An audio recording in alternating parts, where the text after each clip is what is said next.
This episode of the Nurse Practitioner Podcast is sponsored by Dakins. When you're treating persistent, hard-to-heal, or complex wounds, you need a solution you can trust, like Dakins Wound Cleanser. Just how powerful is it? Dakins Wound Cleanser has been proven to kill even highly resistant bacteria, like MRSA and VRE, within only 30 seconds. It's non-cytotoxic, shelf-stable for 2 years, and more cost-effective than other wound cleanser brands. When you need a solution you can count on, ask for Dakins. In this episode of the Nurse Practitioner Podcast, Tate Cutshall discusses drug-drug interactions, adverse events, and transitions of care. My name is Tate Cutshall, and I'm a clinical pharmacy specialist in internal medicine at Methodist University Hospital located in Memphis, Tennessee. I also serve as an assistant professor at the University of Tennessee Health Science Center College of Pharmacy, and I'm also the program director for our PGY1 pharmacy residency program at MUH. What is your current role in the hospital as a clinical pharmacist, and what are your interactions with NPs? In my current role as an internal medicine clinical specialist, I serve on one of 3 medicine teaching teams that comprises of an attending physician, medical residents, medical students. We also have 4 non-teaching medicine teams that a few of us kind of cover peripherally. And on these kind of 4 non-teaching teams, it comprises of an attending physician, but we also have an admitting nurse practitioner during the day that assists with admissions for these teams. In my teaching role, I round with the team on patients and assist them with creating and optimizing drug therapy regimens, educate them on new literature and new policies that we're rolling out as a hospital, assist them with transitions of care, and also manage certain medications independently, like vancomycin dosing, warfarin dosing, and total parenteral nutrition, among just a number of things. In addition to my role on the teaching team, I cover an additional number of beds in the hospital for certain units. This is where I pretty much do the same thing for my patients on my teaching team, but I also verify inpatient orders for patients on the medicine side. And so this is where I'll often interact with nurse practitioners and physicians outside of my teaching team to help them clarify orders or address any issues with the orders that they are putting through. We have a few private MDs that I interact with that have nurse practitioners that help them with their patient care responsibilities throughout the day. And so I work with them a lot throughout the day to assess any medication reconciliation issues, drug therapy optimization, transitions of care, and also assist them with antimicrobial stewardship. Thank you for that information. How did you come to be involved with the Nurse Practitioner Journal? So about 4 years ago, a few of my colleagues were working on a case report looking at a drug-drug interaction between ciprofloxacin and rasagiline, and we ended up submitting it to the journal. Since then, anytime I found an interesting drug-drug interaction or an adverse effect of a medication that's unique or rare, I've primarily submitted it to the journal because the journal's been very cooperative and very easy to work with. Nurse practitioners play such a large part in prescribing and taking care of patients, both inpatient and outpatient. And, what I've heard from my nurse practitioner colleagues, much like I hear from my physician colleagues, is that they don't really receive a ton of pharmacology training in school. And, this creates a huge opportunity for us as pharmacists to really help and assist our nurse practitioner colleagues with drug therapy questions and information. So again, anytime I see some of these interesting adverse events or drug-drug interactions, this is something that nurse practitioners can, be faced with each day. So I think it's good to kind of get that information out to them so that, when they encounter those issues that, they know what to do potentially. We appreciate your contributions to the journal over the years, Tate. Yeah. What is some general advice you would give to NPs about drug-drug interactions and adverse drug events? How do you usually approach this in your practice? Yeah, so I think, if you were to ask any pharmacist, they probably think the same way. And I think the way that I was taught is that, anything and everything is medication related until proven otherwise. Now, obviously, I think we can agree that medications do wonderful things, but they're also not benign by any means. I think, in fact, as a healthcare provider, sometimes I think we get desensitized to how these side effects, can make patients feel. For example, a few years ago, I was working with a provider and he had started taking a statin. And, after a few days of taking the statin, he was complaining of, myopathy and muscle pain. And, he didn't realize how common it was with statins. And, we prescribe statins all the time. Similarly, to how we prescribe antibiotics for patients and how that can, upset patients and their stomach and GI side effects that we see with those. So I think, first off, I think we have to get the mindset of, all medications have side effects. And we need to be aware of that. We need to be educating our patients on those side effects. If you have access to a pharmacist, then they're probably doing all of these things that I'm going to mention, but it's probably not a bad practice if you don't have a pharmacist to start, implementing some of these things into your practice. Now, I know nurse practitioners and providers are kind of thinking about things more on a global scale, and we're really honing in on medications from a pharmacy standpoint, but these are some tips that I have to kind of look at and, maybe implement into your practice. So the first thing I do is, I make sure that we have an accurate medication history. I think this is one of the most important things that, takes place as a patient gets into the hospital setting or, is coming to you for the first time in an outpatient setting. I think some important questions that, we need to answer are, what drug are you taking? What's the dose? What route do you take? What's the frequency in which that you take the medication? How do you take it? At home versus how is it actually prescribed? Because I feel like this is a pretty big discrepancy. Sometimes patients may take double the medication or may take it half the time like they should. So I think this is kind of good to kind of tease out from patients. But also, what's compliance like? I think sometimes, when we ask patients, do you take this medication every day? Of course, they're going to say, yes, I take my medication every day. So the way that I really pose the question is, how many doses would you say you miss a week of your medication? I think this really kind of asks the question in a more pointed way that maybe gets a more honest answer out of them. Then I also ask patients, is there any trouble affording the medications that you're currently taking?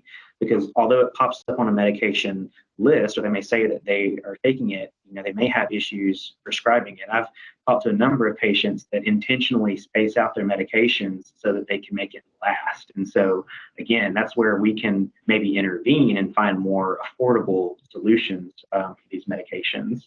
And then also, are there any over-the-counter medications or supplements that these patients are taking? Because oftentimes we can see some drug-drug interaction here that patients are taking. I preface all this to say that we have a inpatient pharmacy technician-led med history service, which is great. All of the patients that come in the hospital are seen by our pharmacy technicians that do a great job and a thorough job of talking to our patients, calling their pharmacies, and really validating what our patients are taking. So if you have access to that, that's awesome. If you don't, hopefully some of these things that I've kind of mentioned will help kind of give you a better way to maybe do a good, thorough medication history. After obtaining a good history, I usually run a drug-drug interaction check on medications to see if there's anything that could be causing issues or any modifications that need to be made with the patient's drug regimen. If I find significant drug-drug interactions, I think it's important to ask a few questions, find out, who prescribed the medication. Was it multiple prescribers that are prescribing these medications? Is it the same prescriber prescribing all of the medications? I think this kind of helps us determine, was it a neurologist that prescribed the medication and then the primary care doctor prescribed other medications? This is good information to have if you do find issues, to know who to kind of talk to. And who is aware of, which medications the patient's on. There probably needs to be a bigger discussion on what actions need to happen next if you do find issues. Being on the inpatient side of things, there's definitely a balance of how do I approach this issue? Do I change a lot of things that, is happening with this patient's drug regimen, or do I kind of let some things go? Because ultimately, these patients are seeing doctors and nurse practitioners probably, and have been established for years. And so it's kind of one of those delicate balance things that you want to kind of take into consideration. And so I think that the easiest thing is to just pick up the phone and call these providers and really get a better understanding of what we're finding on our side with these medications, and if they're aware of certain things that, we're finding. A good example of this, I think, is we have patients that come in on anti-epileptics a lot, such as carbamazepine and phenytoin, and we have a very high patient population with AFib. And so they're taking oral anticoagulants like apixaban. There's a major drug-drug interaction with carbamazepine, phenytoin, really a lot of these anti-epileptics with apixaban and some of our other oral anticoagulants. And so this potentially could put the patients at risk for stroke and a higher risk for stroke. And so this is really where, you don't want to just change somebody's anti-epileptic therapy. You want to make sure that, there's discussions involved and that there's a solid plan after you found this drug-drug interaction. And then after this, find out when the problem started. So if the patient is complaining of some side effects, find out when that problem started occurring for the patient and see if there's any new medications that had been started around the time of symptoms starting. Sometimes medications can cause these effects within hours of taking the medication. Sometimes it can take months for these interactions to really, or these events to kind of manifest. If you find out that there is a medication that is kind of started around the time that the patient started, complaining of a certain reaction, look it up and see if, that medication is linked to any of the side effects that are listed. Sometimes this is a guessing game, though. I'll preface all of this to say that, if you have issues or adverse drug events, it's kind of a guessing game of, is this the medicine or is this just a metabolic issue that the patient's experiencing? So you may elect to stop the medication and monitor the patient off the drug, or just kind of see how they respond, or change up the medications around a little bit to see what happens. Thanks for sharing those helpful tips. Are there any tools or resources that you use to assess and analyze drug-drug interactions and adverse drug events? So there are some really great tools out there that can check for drug-drug interactions, identify pills too. So if you have a patient that has a pill box and they bring it to you and want to know what they're taking, there's good pill identifiers out there. Also, if you work on the inpatient setting, a lot of these references that I'm going to talk about have IV compatibility questions that they answer to see if certain things are compatible running through the same line. And the two primary resources that I use on the inpatient side are Lexicomp and Micromedics. These are usually systems that require a subscription. So fortunately, through our hospital and through the College of Pharmacy, I have access to Lexicomp and Micromedics. And the good thing about these is that you can add allergies into your drug-drug interaction screens. So if you have a number of patient allergies reported and you have a number of medications that you're maybe considering starting on the patient or the patient's already taking, you can plug all that into the analyzer and it'll tell you if there's any issues there. It also gives you information on how to manage these drug-drug interactions and adverse events, severity that you can expect from that drug-drug interaction, generally speaking, and just other possible drugs that could interact as well. And the good thing about these references is that it gives you literature to actually support these interactions that you're finding. So it actually tells you if there's been case reports or bigger analyses that have been done to kind of give you a more detailed response on how these interactions kind of manifest and what's the likelihood that you'll experience those effects. And so it may or may not have the onset of time too, which is good information to have as well if you're kind of trying to pinpoint when this started versus when the patient started taking the medication. So those are personally the two references that I use the most commonly. If you're in a situation where you don't have a subscription or you're not able to get Lexicomp or Micromedics, there are a number of free resources. I was actually talking to one of the nurse practitioners in our hospital the other day, and she mentioned that she uses Medscape a lot. And so WebMD or Medscape have a free database that you can use. They give pretty generic descriptions of interactions that you may encounter, but it is a good free resource. Drugs.com is also another resource that's out there. The good thing about this resource is that it actually gives you kind of consumer information as well as professional information. So if you're wondering how to relate this to a patient, you can go to the consumer tab versus if you want a more detailed kind of data, professional driven information, you can go to the professional tab and it'll tell you kind of some of the literature that supports the drug-drug interaction that you're seeing. So that's from more like a drug-drug interaction checker. If you're looking at adverse drug events, you're trying to determine maybe, is this the drug causing this or is this something else that's happening with the patient? There is a resource called the Naranjo Adverse Drug Reaction Probability Scale. That is a mouthful. So usually if you just Google adverse drug reaction probability scale, it will come up. And this is scaled from 0 to 13.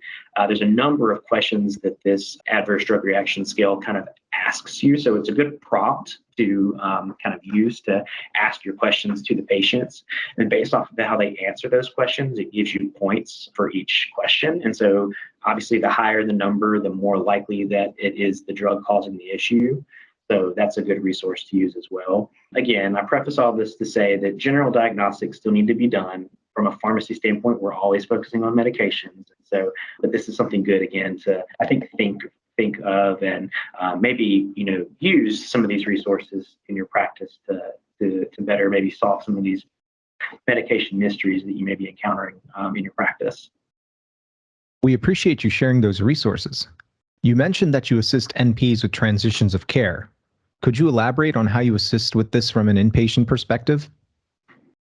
Yeah, so, I mentioned that we do have pharmacy technicians that do medication histories, and so they do a very good job and a very thorough job of this. After they do their medication history, we get an alert from the pharmacy side of things to assess those medications and assess the admission history. And so we'll go over all the medications, look for duplicates, look for drug-drug interactions, and we'll, if we find issues, we'll escalate that to the providers. We also, review those medications to see what needs to be started in the hospital. For example, if a patient's taking Keppra or something for seizures, we probably need to start that pretty soon so that the patient doesn't go without that medicine for too long. If patients are on baclofen, baclofen has a very significant withdrawal potential. And so we don't want patients to go without some of these medications and potentially cause more problems in the hospital. So that's sometimes where we as pharmacists can kind of message providers and get some of these medications started sooner rather than later. A lot of times I also find inappropriate doses of medications. So for example, we may have patients that are taking gabapentin for neuropathic pain, but they're a dialysis patient and their dose is, way above maybe the dosing recommendation and the dosing range for these patients. And so sometimes we're making some dose adjustments based off of, renal function and other medications that could be interacting with those medications. I've seen a number of, incorrect DOAC doses as well, such as apixaban, and making sure that, we're maximizing the effect of some of these medications. And so this is really what I'm doing from an inpatient side when I'm analyzing these medication histories and making sure that we have valid reasons for maybe holding these medications versus, what we can maybe restart. Thanks for sharing your experiences with NPs. How do you assist with transitions of care from an outpatient perspective?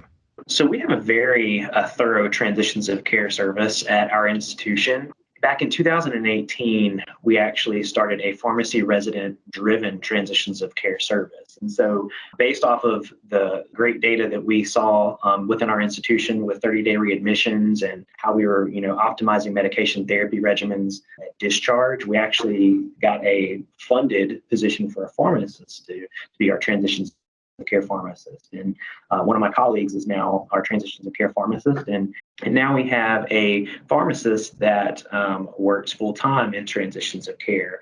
She takes pharmacy students and pharmacy residents on her service, and they actually enroll patients based off a number of criteria. So if patients have high-risk disease states like diabetes, heart failure, or just recent admission to the hospital and they're a readmit, they fire to the transitions of care service to review to see if they are actually qualifying for services. Also, it takes into account the number of medications these patients are taking as well. So patients are taking 5 or more medications and have other risk factors, they flag our transitions of care service to be evaluated. Some of these high-risk medications are also something that they look at from a transitions of care standpoint as well, such as insulin, anticoagulants, antiplatelets, and also sulfonylureas. If a patient does meet criteria for a transitions of care team to evaluate them, they will go and talk to the patients to see if the patient wants to be enrolled in this program. And then they will work on creating a medication list for this patient and really educating them on their disease state, educating them on their medications, even doing, health literacy assistance and kind of making things as easy to understand as possible for our patients. They also will look to see if there's any cost issues, to see if, patients are put on inhalers. Does this need a prior authorization? Does the patient need to be enrolled in a patient assistance program? So they do a number of great things on the inpatient side from that transitions of care team. Outside of the transitions of care service, we have an alert that fires to pharmacists at discharge, that the discharge medication reconciliation is available to review. And the pharmacist will look over these medications that are being prescribed at discharge and kind of see what's the patient been taking, at home, and then what did we kind of change in the hospital, and see if all of that kind of adds up. We'll also look to see if there's any high-risk medications that, maybe require prior authorization, or are not covered by insurance. And if there are cost issues, we'll find those prior to discharge and address them. We'll switch therapies, provide them with copay cards, do any prior authorizations that we need to do. And also the thing that we do that's great about our inpatient transitions of care service is we do a 48-hour follow-up call where we actually call patients after discharge to make sure that they were able to get their medications and maybe even make their appointment. Sometimes we'll have to help patients, make those follow-up appointments because they may not be able to do so themselves. Outside of the transitions of care service in the hospital, we have an alert that fires to pharmacists on the floor at discharge for certain patients that, there's a discharge med direct that's available that needs to be reviewed by a pharmacist. So on the pharmacy side of things, we'll look over these medications that are being prescribed at discharge and kind of compare that to what the patient was taking at home versus what they were on in the hospital, and really see if there are any discrepancies there, anything that we need to address. We'll also identify high-risk medications that may require prior authorization, such as inhalers or anything like that may be high-cost medications. We also educate our patients on a number of medications at the request of the providers, or also if we identify any gaps in their understanding when we've kind of been talking about their medications. Also, I think it's very important for nurse practitioners and providers to understand their state's Medicaid website and formulary. This is something, in Tennessee, we have TennCare, and there's a nice TennCare website that goes over medications that are on the formulary, things that are kind of approved versus maybe won't be approved. We also have a list of medications that are free of charge. And so it's good to know, again, what your resources are, because you could potentially change a medication over to something that would not take up maybe a slot in their Medicaid list. And so I think it's good to know kind of what's approved and what requires a prior authorization as well. Other things to be kind of mindful of from a transitions of care standpoint is, does your hospital have an outpatient pharmacy? Are they kind of collaborating with another pharmacy that maybe provides medications at a discounted rate? Because this is something that, we can educate the patient on, or talk to them about, hey, do you want to fill your medications here, or do you want to continue to fill them at X pharmacy that you use? That's something also to be mindful of. Also, if you do have high-risk medications, there's a website called Needy Meds, and that's spelled NEEDYMEDS.com. This is a good website that kind of tells you if there's certain medications that are brand name that have patient assistance forms through the manufacturer.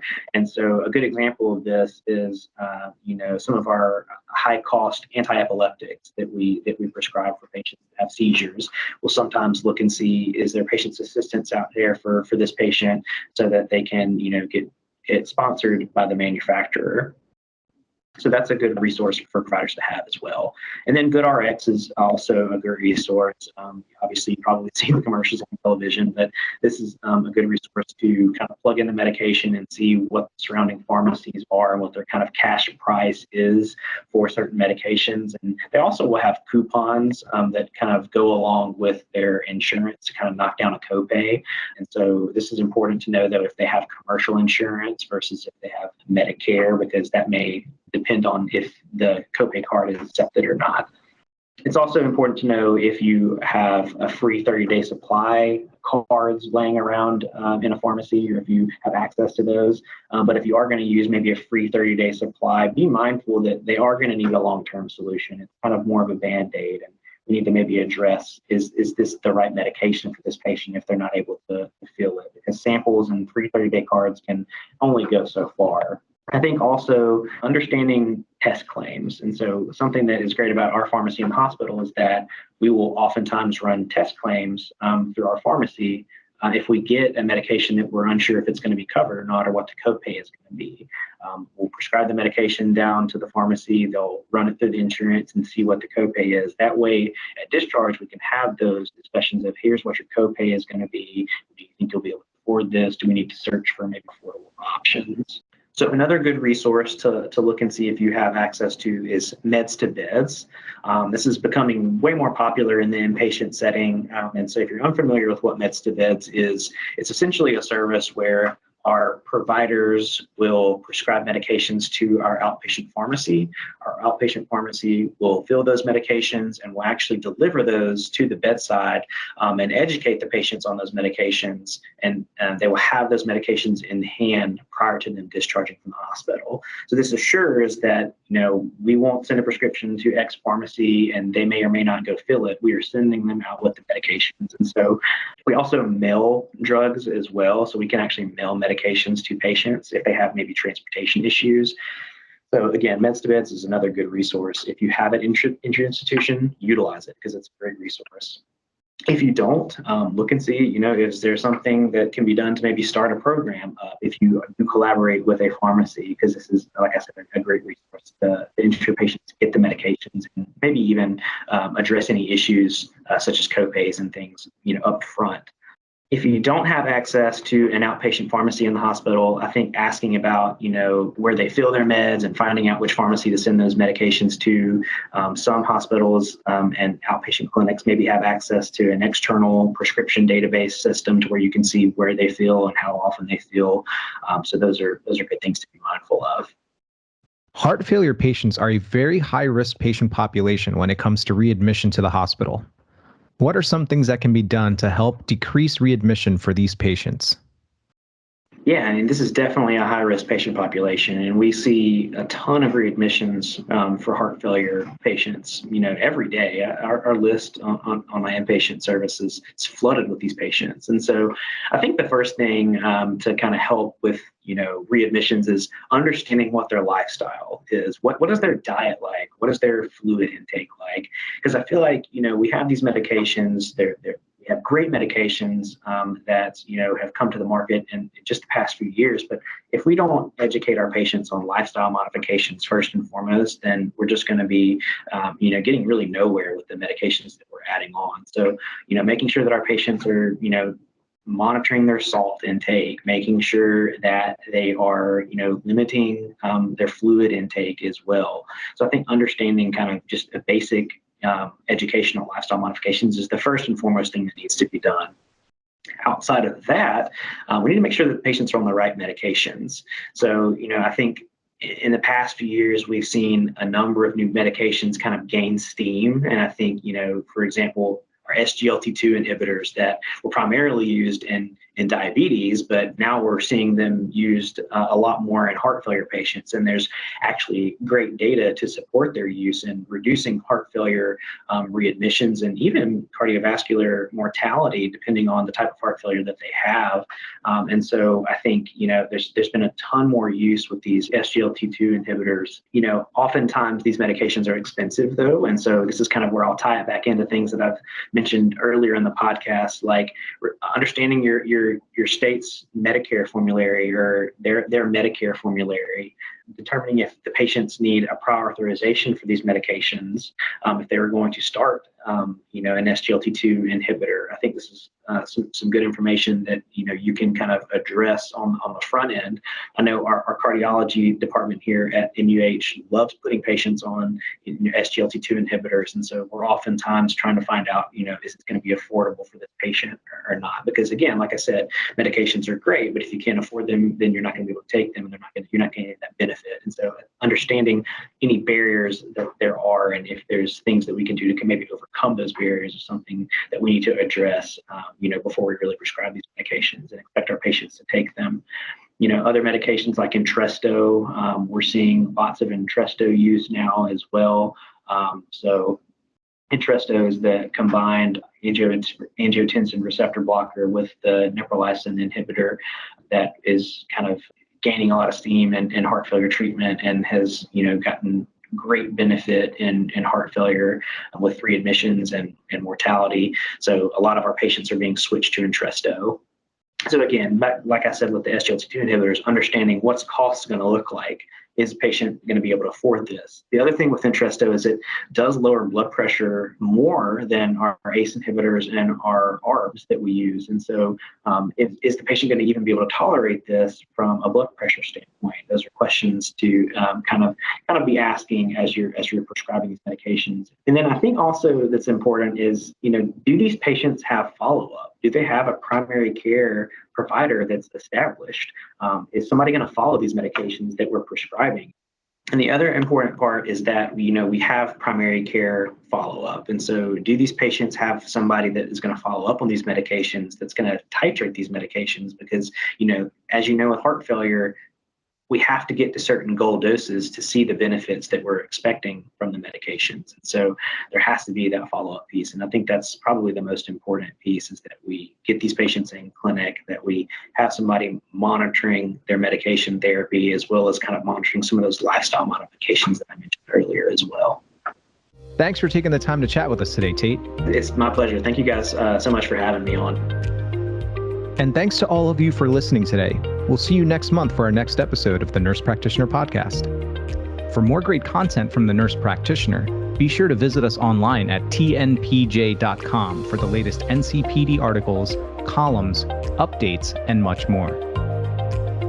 This podcast does not constitute medical advice and should not be taken as such, and does not replace professional judgment or advice.